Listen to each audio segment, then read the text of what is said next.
Thank you so much for joining me on this episode. And I hope I don't disappoint and you're going to learn a lot of things. So, to start off, let's give you a brief recap. So, did you know that GONG, which is valued today at $7.7 billion, has 580 plus employees, raised $584 million, once had a difficult time raising money? I mean, boom. To think that investors did not understand what they were trying to build, I mean, you cannot go anywhere, any sales meeting or sales coaches or sales managers, without them talking about GOG. I mean, it's the whole rave. And to think that 5 years ago when they launched, investors had no idea what they were trying to build. So GOG is an amazing story, incredible. But even better is the story of its co-founders. And in this episode, we're going to speak with Eilon Reshef, co-founder of GOG. Now, Eilon is a serial entrepreneur, having founded and sold a previous company, Web Collage, and even started a previous company before that. So after his last company, Web Collage, which he sold, he took a sabbatical, and his co-founder, Amit, approached him about the whole problem what salespeople were facing, and eventually recruited him to start GONG together with him. Now, what can you expect to walk out with after watching or listening to this episode? The first thing is the founding story of GOG, which is an incredible, incredible story from A to Z, and it's still being told. The second thing is how to build an incredible company culture. I mean, think about it. Look at their NPS score. Look on LinkedIn. Look anywhere on social media. You'll always find their employees talking about how much they love to work there. The third thing is how to create raving fans for your company. And that's the same exact thing you look everywhere. You have other companies talking about the fact how if GONG did not exist, they would be very upset. The fourth thing, learn how to separate your personal and professional life, which we go into very deeply, how he talks about not equating your professional success with your personal success. And I think the way how he speaks about it and goes about it is absolutely amazing. So there's so many incredible things. And I want to thank Eilon, who was very, very generous with his time and his advice which he shared. And if you're going to listen or watch this episode once, twice, or 3 times, right, there's so many incredible lessons you're going to learn that you're going to be able to implement into your personal and professional life today. And I can guarantee you that. Now, after you watch this episode and you heavily enjoyed, don't forget to subscribe and then really check out all the other shows and episodes we produce, because I truly believe you will find them amazing too. So if you're listening or watching, I look forward to engaging with you in the comments, or you can reach out to me directly, and I would love to hear your feedback.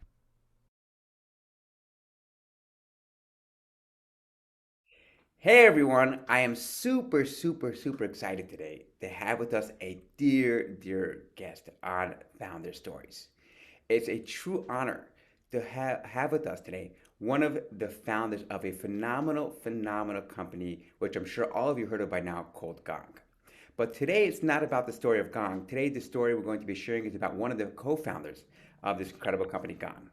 Eilon Reshef is one incredible serial entrepreneur. But not only that, he's a father, a brother. He's a extremely humble man, someone that I've recently met, and I'm very excited to meet. And I'm super excited that he's here with us today in order to share his story, the lessons he learned, and what we can take from him and apply that to our own lives. So Eilon, thank you so much for joining us. Thank you for hosting me. Nice to kind of virtually meet everybody here. Likewise, it's a real pleasure and honor to host you, and I'm sure we're all going to benefit from you. So Eilon, I mean, there's so many ways to take this, so many things to get into, but let's first start off like this. GONG, right? 580 employees, $584 million, $7.7 billion valuation, right? So, I mean, that's incredible. But forget about your own personal net worth that is probably soared and the company's net worth. But let's get into the first thing right away. Let's tap into real vulnerability. How do you not let something like that get into your head, build up your ego? And it's very easy to walk down the street and thinking about the fact, hey, my company's worth $7.7 billion. But how do you keep a sense of humility within yourself? Yeah, I don't think, I actually had this discussion with somebody the other day, like this week, and I don't think people should be measuring themselves based on like even their business success in general, let alone like with potential whatever money or whatnot. And so I think if people like judge themselves based on their business accomplishment, then maybe they're like, we're great, we founded Facebook or whatnot. I think, I think people should. I personally don't kind of, don't estimate. Just sort of like think of myself as the business person I am. So I don't think it kind of moves the needle from my perspective. Right. But then like that's a really important aspect. So it's so important because like a lot of time as entrepreneurs, we get so connected to our startups. Like our identity becomes our startup. So if our startup is doing well, we're doing well. If our startup is doing bad, we're doing bad. How do you like differentiate, separate those two things? Like you just mentioned that you're not your own personal success and self-confidence is not dependent upon the success of the company. I think also success of the company is can be divided into multiple sections, right? There's the business success, which I'm very proud of, but it's in all due respect, right? It's business success. I think it's the internal success. It's like the people who have fun kind of working at Gong, bringing their friends, which I think is also as important, probably as important. And then there's the kind of person that everybody is, right? The family, school, whatnot, friends. So yeah, I think it's different things, right? You can be all in. I'm all in with Gong, right? I spend a lot of hours. I kind of talk about it with friends and family, but I don't see myself as being Gong, right? And by the way, if I hadn't been in Gong, I mean, if it just walked out today, Gong would continue to survive, and it's probably still gonna do well, right? So Right. So then, how do you build your own self up? Your own, like, I guess, your self confidence, your own, I guess, mental health aspect, everything else, your own well being. I'm a true believer in general, like everybody in Gong, everybody hopefully worldwide, but it's certainly for people to Gong. I think it's all about like doing stuff that you like.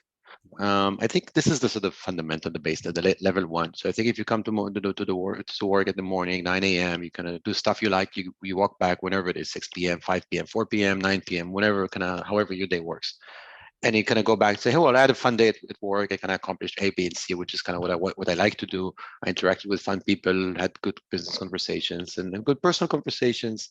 And you come back, I think that's kind of the baseline of stuff. Now, of course, you want that to lead to success because my previous company, we've had many of those elements, but it wasn't a success.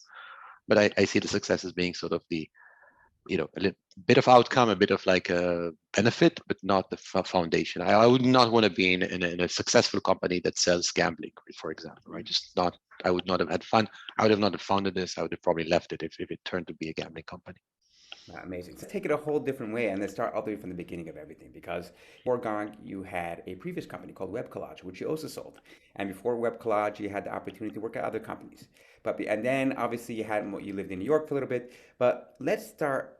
Every story has a backstory. So before you became into this incredible, like everything we mentioned until now, the person with a ton of humility and all these lessons about life and work and how to differentiate yourself, which I'm sure we have to give a lot of kudos to your parents. But let's like take a step back and go all the way to the beginning. Know where you're from and what your upbringing was like. Sure, I think it's nothing that you're going to hear is going to be like completely irregular for people who in the tech industry. So I actually grew up in Israel. I spent a year in my middle school in San Francisco, not San Francisco, Palo Alto, same idea, right, Bay Area. But then through most of my life in Tel Aviv, I've been sort of a computer geek from day one, had a Spectrum computer back at the age of 11, 12, 13 somewhere. Then I got a Mac at 1984. That was pretty early. One of the, I don't know, I remember, 128 kilobytes of memory.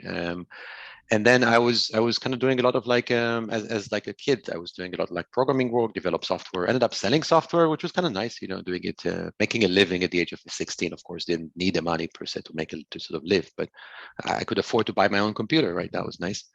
And then eventually kind of continued that through kind of academia and kind of degrees and kind of professional work and sort of almost the regular stuff. So what'd you do with that money? All that money you made when you're 16 years old. Wow, I bought this like really, really expensive Mac computer, which for me it was expensive. I mean, it way more. I don't remember if it was like $6,000 or $5,000, but an amount that's actually probably not affordable. And then kudos to my parents for actually kind of chiming in, and it wasn't just my money, but it was a big investment at the time because I think the issue was you couldn't develop using Mac. You had to buy like a Lisa to develop stuff for Mac, and then there was like big, stronger Macs, and I don't remember that was in the 80s. But it was a big investment for a kid. I kind of made up this money, so eventually I sold software to kind of pay that back. But it was a significant investment. That's amazing. I hope if you have that Mac still lying around somewhere, you're able to find it in your parents' home. It's worth a lot of money. The original one, the 1984 one, should have been. I should have kept it, right. It was 128 kilobytes, and when we upgraded to 512 kilobytes, we had to solder the additional memory like physically. So that should have been, Wow. very worthy today. That's because both of your parents, from my understanding, were not entrepreneurs. Your father had a military service, your mother was an architect. Um, and, it wasn't most times when someone's brought up with entrepreneurship parents, they obviously have the entrepreneurship drive.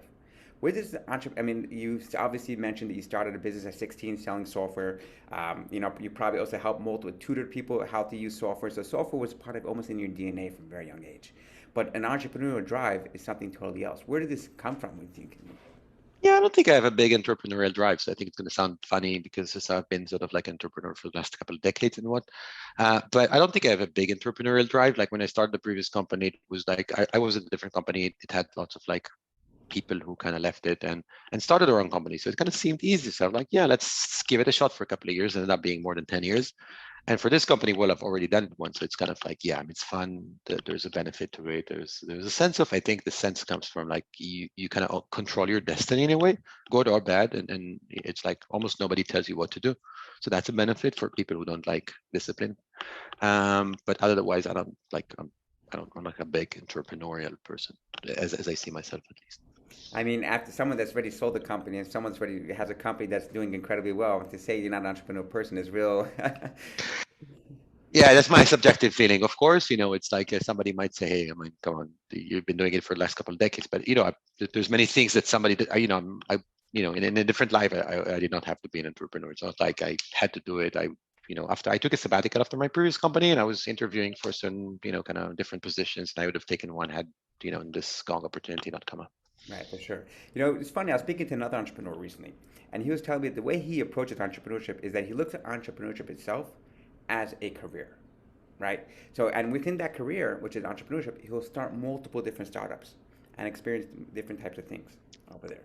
And it's sort of exactly what you're mentioning over here is that, you said that, when you started Web Collage, for example, and we'll tap into that in a second, you said it was like, listen, if everyone's could do it, I could also do it. And like you look at it as a career type aspect. And the same thing, with Gong, and I'm sure there'll be another company after Gong probably, and then there'll be another afterwards too. And then, hopefully you retire in a yacht somewhere, in a beautiful place on the sea.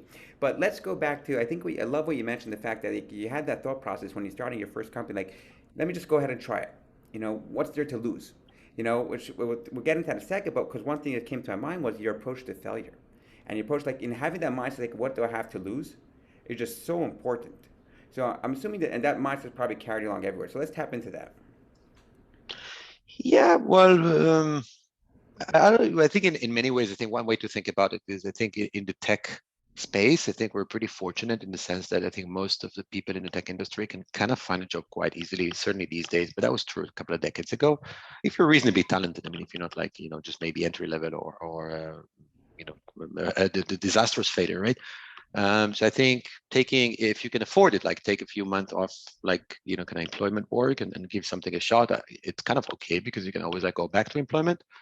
You do need to be able to, I kind of think it's usually like a year to find a good idea and kind of get to somewhere where it actually takes off.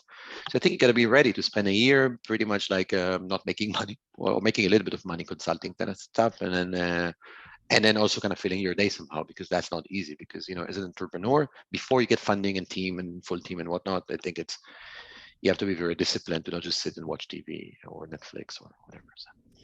But then how do you approach, failure to that aspect? Obviously, it's taking the idea and plunging into it, but like, no, being able to acceptable to failure. Again, I think it goes back to the thing we discussed. I think if one measures themselves based on kind of the business outcome, they're like, I've failed in business or the company didn't do well, and therefore I'm a failure. I don't want to be a failure. Therefore, I'm not going to try. Again, I don't feel like it's fair. I don't like see myself as the business outcome that I create. I mean, I enjoy the business outcome I create, but it's not like who I am. So yeah, I don't see this as an issue. I mean, failure is fun. I mean, success is more fun, but there's nothing bad in failure, right? Especially, by the way, if you learn from it, right? If you're like, yeah, I'm going to try it again and again and again, learn nothing, probably not a great idea. But if you're saying, hey, I've done this, I learned this, I experienced that, I was a good experience maybe, or a bad experience, but I kind of learned something, I'm going to do something else now. That I think that's fine. That's fine. Right, and that's such an important aspect of learning of like the way you just mentioned the approaching in that mindset. And so going back to there to web collage, for example, let's step on that quickly. You know, the brief history of it, you know, and then up to the ultimate sale of web collage. Web Collage was a long run. We started it back in before the first bubble sort of collapse, and that was like a software company. We ended up transforming into a hosted software company, and then we ended up transforming into a SaaS kind of company, and then a self-service kind of SaaS company. I remember in Wikipedia, I actually wrote the multi-tenancy kind of piece. I was like, oh, crazy! Nobody wrote this thing before. So we were pretty early in the game, but we made probably a few like I think all of we made all of the different mistakes. One can do it a few more. Mm-hmm. So we didn't focus on the right market. We didn't like listen enough to our customers. We didn't build a good enough product. We didn't estimate the market right. We didn't hire the right people. We didn't fire fast enough. Maybe raise enough money. That was the one thing we did okay. But then again, I think each one of those things that we didn't do well, I think over time, I think I kind of got better at. Still making mistakes, but not as many as before. So what are the seven? I like those things you mentioned in the beginning. Example, you went through all those problems. So eventually, how did you pivot web collage after going through all those types of things that to its ultimate sale? Yeah, I think eventually we got, I think we eventually we found the market. It took us more more years than we'd like. Eventually we morphed into a SaaS kind of self-service oriented, low touch, relatively low touch software solution. We had a bunch of good customers. It was a software as a service solution for content marketing. So for manufacturing type of content marketing and syndication. So our customers were people like Procter and Gamble and Microsoft and HP and many other like brands. And it was a decent business. It was somewhere doing between $10 and $20 million in sales ARR. And then we kind of managed to make it cash efficient, profitable, and then it only becomes once it's cash, once it doesn't burn any money, it's just a matter of finding the right buyer, going through the motion, and our investor probably would have liked us to run it a little bit more, but we did it over 10 years. So I think it was a little bit of like, hey, enough is enough. Appreciate you guys kind of thinking that we can push it further, but we got other things to do. Wow, incredible. I mean, 10 years is a long time, especially for a startup and everything. So then after Web Cloud, you had the eventual sale, you're looking to move forward, you're going, you take the sabbatical for 2 years, you're, looking at the fact, what to do next. I'm sure all the lessons like you just mentioned, you didn't, the only good thing you had in the beginning was the fact you're able to raise money, but it was the team, the product, the business solution. I'm sure you're making sure that you rectify all those mistakes. You probably explored a bunch of ideas. Then let's go, into current phase of, you're obviously you're the founding of GONG, right? The beginning process of it. Then with all the beginning, and we'll touch upon some of the early mistakes you made over there. So let's talk about the first time you met your co-founder Amit, and him approaching you with this revolutionary idea of GONG and the concept of GONG. Yeah, so I got in touch with Amit while I was in sabbatical. It was just 1 year, but in any case, he was looking for a VP of product in New York, and I was in a sabbatical. So we had this conversation. He's like, "Do you want to move to New York?" And I'm like, "No." And what do you want to do? I'm like, "I'm in sabbatical. I don't want to do anything." So obviously, I was very busy. He was looking for something else. So that was like probably the shortest quote unquote job interview ever, and probably like just pleasantries, nothing substantial. And then when he left Sisense, he was running Sisense at the time, a successful BI company. And when he left, he had this idea of, here's a gap I had at Sisense, maybe we can kind of automate it. So we got together and kind of grabbed coffee together, and he pitched me the idea. I said, I think I like it. I liked it for multiple reasons. I like salespeople. I like the B2B. I thought the sales profession is, well underserved. There weren't too many vendors, unlike marketing, yada, yada. So I basically told him, I think it was on the spot, right? Yeah, I mean, we should date a little bit more. You're probably going to date others, right? That's fine. But then we pretty quickly reached to decisions. And then, so what were some of the challenges in the beginning when launching in the beginning days? Yeah, honestly, we didn't have too many challenges. I think also kind of you mentioned in the beginning, we're, I don't know, $7.25 billion company in 5.5 years. So I think obviously with this type of trajectory, you can't have too many obstacles, right? Every obstacle slows you down by a year. So it's only tactical obstacles. Of course, it takes a while to kind of learn how to work together. Every two people, that was pretty quick, I think. I had a team coming from my previous company. So building the team was very easy. It was like, hey, I know this team, come over here, boom, go. Raising money was not niche, not easy, right? It was actually interesting in hindsight. It's like everybody's like vision, eyesight is always 20/20, but it's like most of the VCs did not want to invest in GONG. They thought sales was done, CRM is going to do it. People wouldn't want to be recorded at the time. It still is a big chunk of what we do. They weren't sure people are going to pay for it. They weren't sure that the market was big enough. Many very reasonable reasons. I think I wrote most of them and then tried to rectify most of them. Mhm. So it wasn't easy to raise the initial funding. I think even the second, like the A round after the seed round was not easy. At some stage, you start showing like this results, and then everybody's like, okay, come on, we want to invest. And then it's kind of the other way around, people calling you. But initially, it was not easy. Wow, and I'm sure in hindsight, all those investors that had the opportunity to come around the seed round are like really kicking themselves now and everything. Yeah, I've had VCs kind of, I'm in touch with many of them. I mean, I've kind of been in the industry. So some said, well, that was why I was missed as a VC, or, I'm kind of enjoying you guys being successful because what was the quote? Something along the lines of, I learn from mistakes, and the bigger the mistake ends up being, the more I learn. So I think this is like VC is kind of course. I mean, in hindsight, again, it's easy to say, hey, it's a market, but it was not obvious at the time. It was definitely not Right. obvious. I mean, even where we are right now, it's a success at the stage we're in, but obviously not IPO yet, and we still have lots of obstacles. So we don't celebrate success at this stage. We're still in a marathon halfway or a quarter of the way or 10% of the way. We got a long way to go. Wow. I mean, I love the fact that your horizon, the way how you're looking at this stuff. You're taking like saying we're not necessarily celebrating right now because we still have a long way to go. Where's that long way to go? What is that ultimate? What is the vision that you see? I think sort of the world is transforming. I'll give kind of the revenue, as an example, right? Because revenue is like people. It was a field where salespeople, revenue people, like pre-sales, post-sales. These sort of people have been interacting with customers, and all of this interaction was kind of gone, never tracked, never measured, never anything. So once you sort of start collecting the data, it's 2021, right? So data can be analyzed, machine learning can be applied. It suddenly brings this whole profession to light. You can help people, you can understand what's going on, you can improve, you can track, you can all those things. And I think just turning this profession upside down, making it much more scientific is a big goal. And then I think we're going to look at other professions as well. So recruiting is very similar to sales, right? How do you recruit? What's working? What's not working? And some other things, right? Could be things like telemedicine could be improved using kind of this mechanism, or I don't know, other like customer facing, I don't know, consultants, lawyers, maybe interviewers. What do you know? I mean, definitely the sky's the limit. But some of the things, for example, obviously a lot of companies are trying to replicate Gong. I mean, the amount of times I personally heard like, "Hey, let's create the Gong of this." So what Uber was, create the Uber and Airbnb of this. I'm starting to hear, let's create the Gong of that. So obviously, there's a ton of your role model. The company's a role model, and people want to emulate their success. But one of the most incredible things I see is the culture of Gong. Like if you were to go on any type of social media platform, and you look at like all the 580 employees from Gong, I can almost guarantee you that 50%, at least 50%, are posting about how happy they are to work at Gong. And I'm sure this is not something that it's a requirement in the contract to sign when you're hiring them. But how do you go about them building such a culture?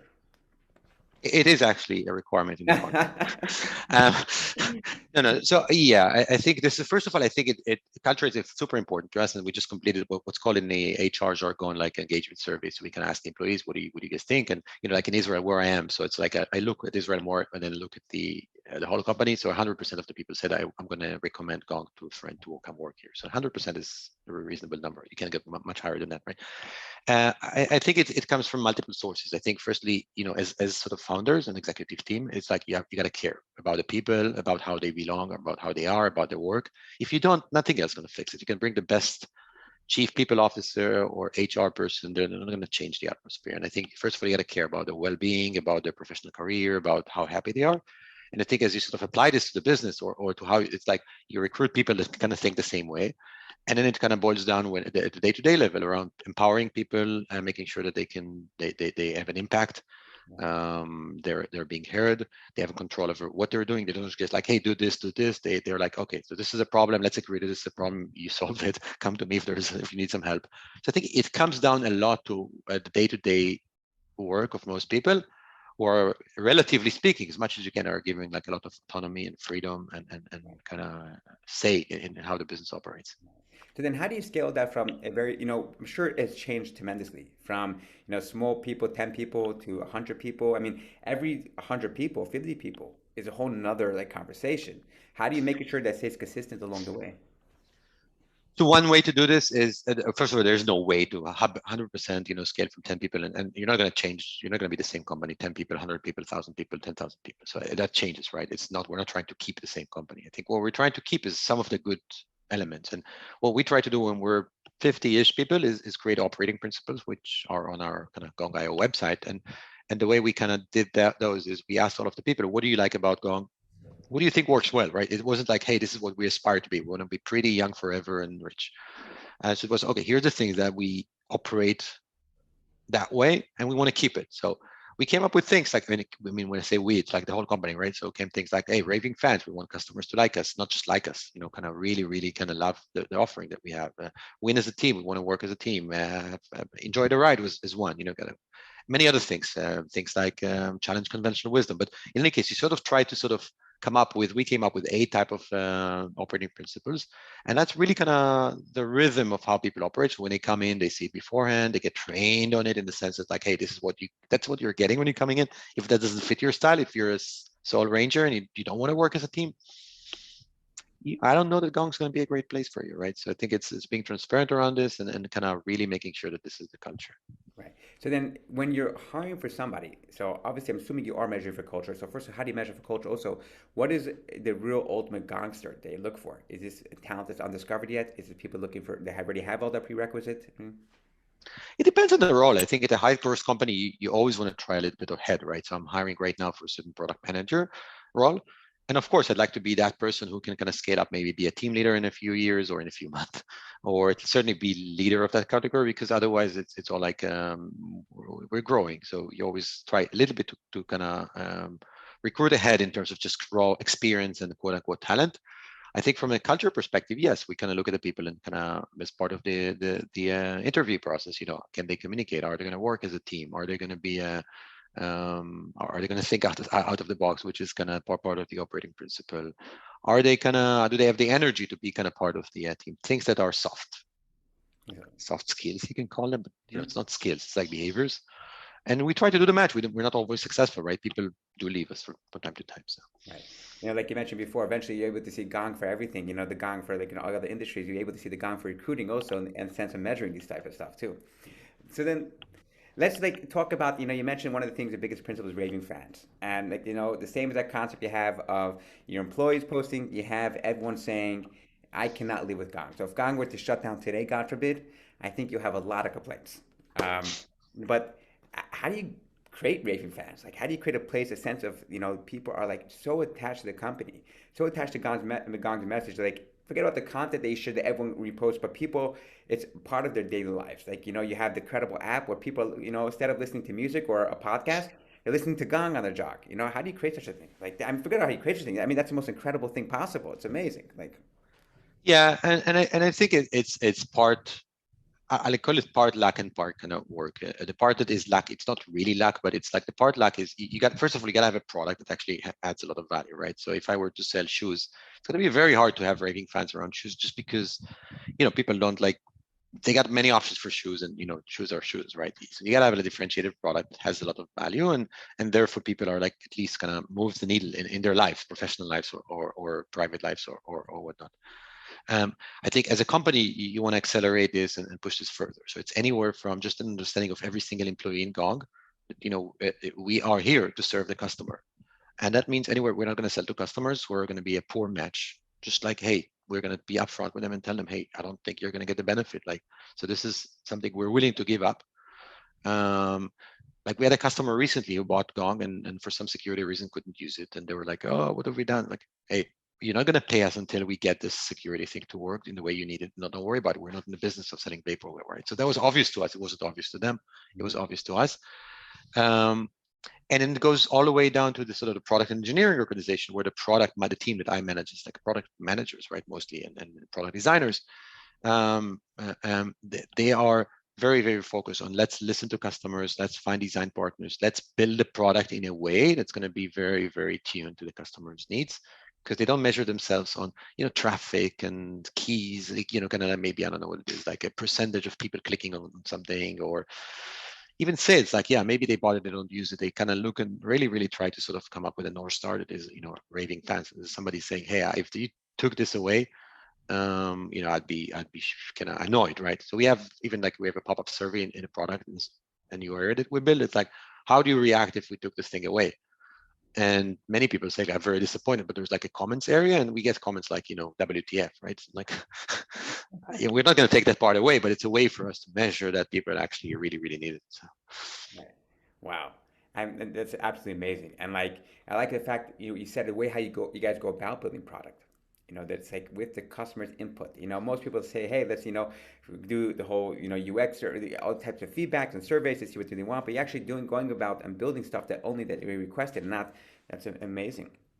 Yeah, our whole product structure is built around pods that are kind of work hand in hand with customers. And just this week, so we got a customer basically said, hey, what I like about Gong versus a competitor, I'm not going to mention that competitor, is you guys build stuff that we as sales leaders actually need.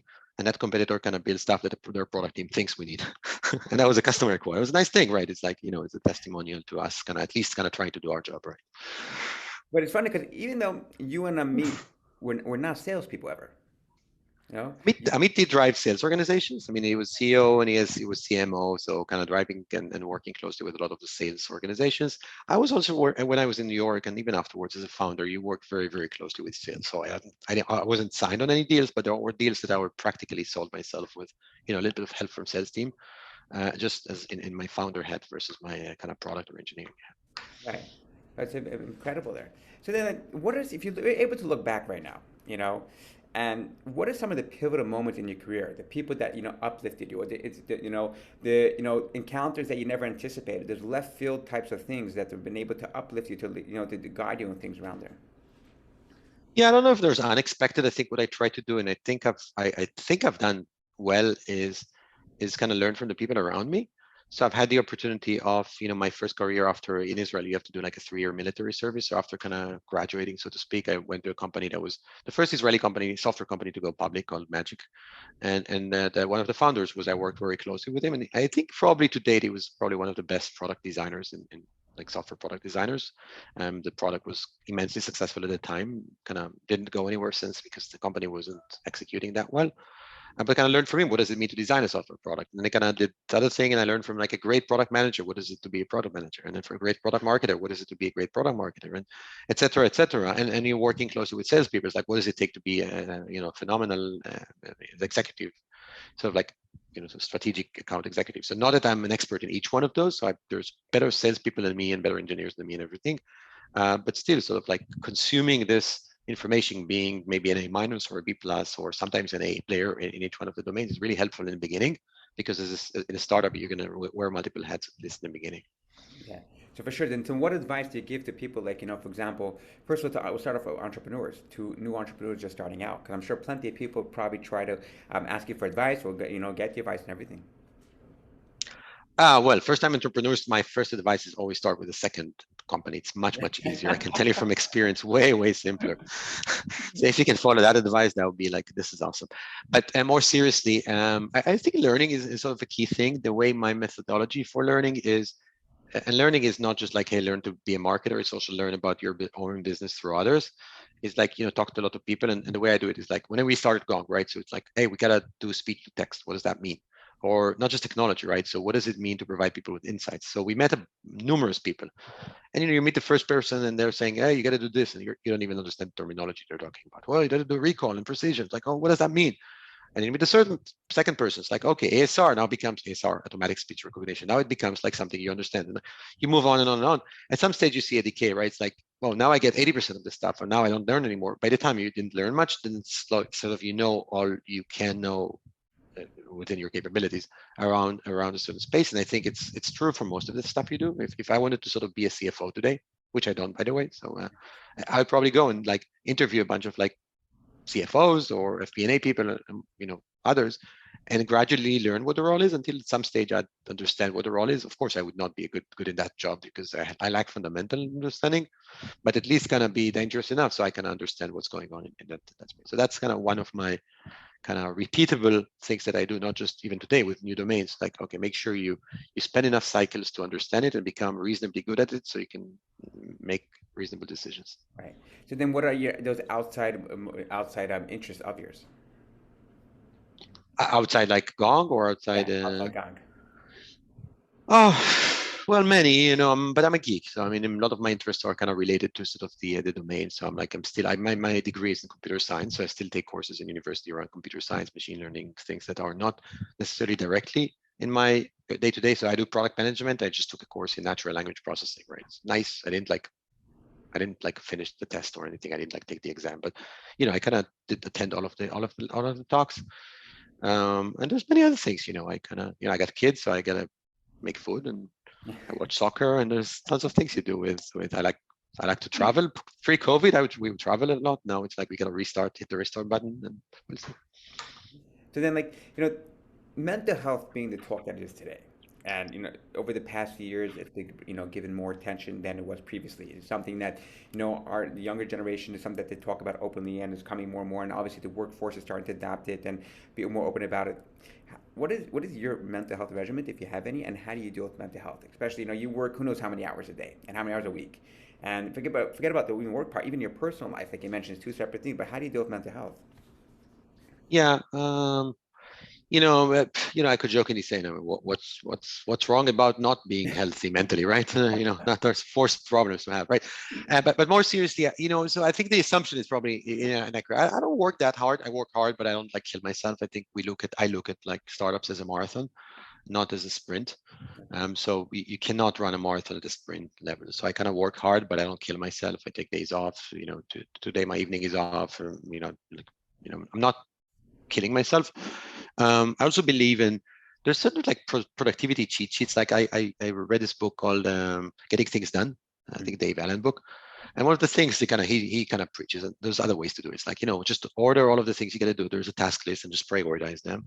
And the way I kind of do it is like, I'm going to get to the top 10. If number 11, I'm not going to get to, that's fine. As long as I consciously kind of decided I'm not going to do it. Well, if it was that important, it would have been number 7. So I got lots of things I just don't do, and that's fine as long as I consciously decide. So no, I don't work that hard. I got 2 kids and a wife, and my wife is now in the process of incubating a company. She's still looking for an idea. And if she had thought that was like an unbearable situation, she probably would not have like opted in for one. I think I kind of probably shot myself in the leg by just like showing her that it can be done in the same way. She's like, I'm going to do it well. I'm like, oh no, now I'm going to have to deal with another startup at home. But we'll see. Maybe she's going to pick a different avenue. Who knows? Well, we'll definitely, send it my way. We'll guide in the right direction, maybe speak of something. But that's such an interesting thing you mentioned. How is, getting married? You got married, I think, right during your first startup? If even before the first startup, yeah. Before startup. So how is, getting married, having children, you know, change the way you approach entrepreneurship or do or startups, or what has it changed within you yourself? Again, if you sort of like, this is goes to a previous time, right? I think in the first couple of years in my first startup were pretty insane. And I think at some stage I kind of realized like, hey, this is not a sustainable like work kind of lifestyle, so to speak. So at some stage I kind of maybe kind of taught myself to sort of prioritize like, okay, so I'm not going to do anything beyond a certain like these things. And worst case, we make $1 million less. I mean, this is not like a life. I mean, we're not in the business of saving life, right? If I had to sort of save life, maybe I would have like maybe did not sleep at all because I save more life. We're in the end of the day, we're a business. We want to be successful. Again, I work hard. Don't get me wrong. I'm responsive. Not 24/7, but I'm very, very responsive over Slack, email, chat, whatnot. But it's just like keeping. So I don't think it has to do with kids and family per se. It's probably been that way for maybe 20 years ish. So before we had kids. Right. And of course, kids just force you to be more effective with your time because I want to spend time with my kids. I did not make kids for somebody else to raise them. Right. I think if so many people have to hear the messages you're saying, and the big theme that I'm constantly hearing is separate the two things. Separate your work life from your personal life. It's two separate things, and your work life is not your success in your personal life is not dependent upon your success in your work life. If you do have success in your work life, it's a great, nice thing to put on your wall and put a trophy up. But that's not who you are. Work is something that we do. It's not who we are. We have our own personal identity and things that we have to who we want to become. So then, like, what is your motivation in your life? Well, first of all, to your point, I think I mean, I wouldn't want to kind of portray it in the wrong way. I think people should. I am, and I think all people should be all in with their work life. So I don't like people who like come to work just to have lunch and come back. I think it's like you should be enjoying it. You should doing it wholeheartedly, and you should like try to be the best in what you do professionally. So I think it's sort of like So I think there is a piece of just being the best in the best I can in work life. That's a nice thing. Being being everybody's like being a good husband, parent, and other things in personal life. That's also important. I want a family member I don't want to sacrifice that. So I think there's a lot of things. I don't think there's one thing. It's like, if they engrave on my grave, I don't know, was a nice father. I don't think that's the one thing. I mean, it's a combination of things. Right. For sure. But you definitely don't want them engraving on your grave. He was a very hard worker. He worked 25 years and all that. Like, Yeah, that too. Yeah, that I don't understand. It's like you can like I completely respect people who decide not to have kids, but if you already have kids, you might as well like spend time with them. I right. guess kind of. No, for sure. So then, like, what do we tell, a young Eilon, graduating college for the first time, looking around side, he has a whole entire world in front of him. He could go try to make it, a soccer team somewhere. He could end up becoming a barista in Italy, or he could stay in Israel working a farm, or he could go ahead and start a company. What message do you tell him now? I usually, I told myself that maybe it was unconscious at the time, but I tell other people that when they ask me, I think it's almost like from a career perspective, just focus on things you like. If you focus on things you really, really like, you're going to be good at that. Usually, I mean, as good as you can, right? I'm not going to be, nobody, no, no, not every basketball player is going to be LeBron James, and not every soccer player is going to be Messi, right? But you can be as good as you can because you like it, and you're going to like think about it, and you're going to think about it in the shower. You're going to do it wholeheartedly, and you're going to like really, really kind of be as good as you can. Just try to be as good as you can. What you do, like what you do, it kind of goes in circles. Be open-minded, and I think kind of drive. Don't be over thoughtful about the career. It's like, yeah, I want to be a manager and a manager. And it's like, forget it. Just gonna be good at what you are, thoughtful, but not over thoughtful, and kind of experiment. We talked about failures before, yeah. So yeah, I've had the really kind of the fortune of really really liking programming, really being, if I can say so myself, right, really being really good at it. And that's a profession that kind of ends up being, at the forefront of technology or of, the world these days. Software eats the world kind of thing. It's fortunate, but probably my guess would be if my passion has been architecture and I would have been an architect, maybe I would not have been a great architect, but I would probably be still wholeheartedly, all in with designing buildings or apartments or whatnot. Right. Well, you never know. That could be your next career after I seriously, if you had seen like my talent with like proportions and drawing and just in general, like, kind of having an eye for a visual, you probably would not have kind of seriously suggest that, but maybe an implant, maybe they invite like a brain implant one day, then maybe. Another topic I want to quickly touch upon because I heard when you mentioned talking right now, you spoke about that feedback loop. The feedback loop of trying to obviously and becoming the master of your own domain. So, for example, if you want to be that software engineer, make sure you're the best kick-ass software engineer. But one of the things you mentioned was constantly getting that feedback loop and trying new things. Again, how important is feedback, and how do you go about it? For example, let's say someone wanted to become something. I'm sure you probably request feedback all the time, or you probably get feedback. What's the right way to? And you probably give feedback too. What's the right way to go about for feedback? I think the key in feedback is well, first of all, who you ask it from, right? Because if you ask from, a super professional person, it's going to get a different type of feedback. If I were restarting my career, I sort of had the lack of like in many cases kind of be that, but it's like if you can kind of attach yourself to sort of really really strong people, you're going to learn quite a lot. My partner Amit kind of sometimes says that it's good to be in successful. See what success looks like because there's very few ways to succeed and many many many ways to fail. So kind of attach yourself to somebody who's call it successful or knowledgeable or master of their domain and learn from them.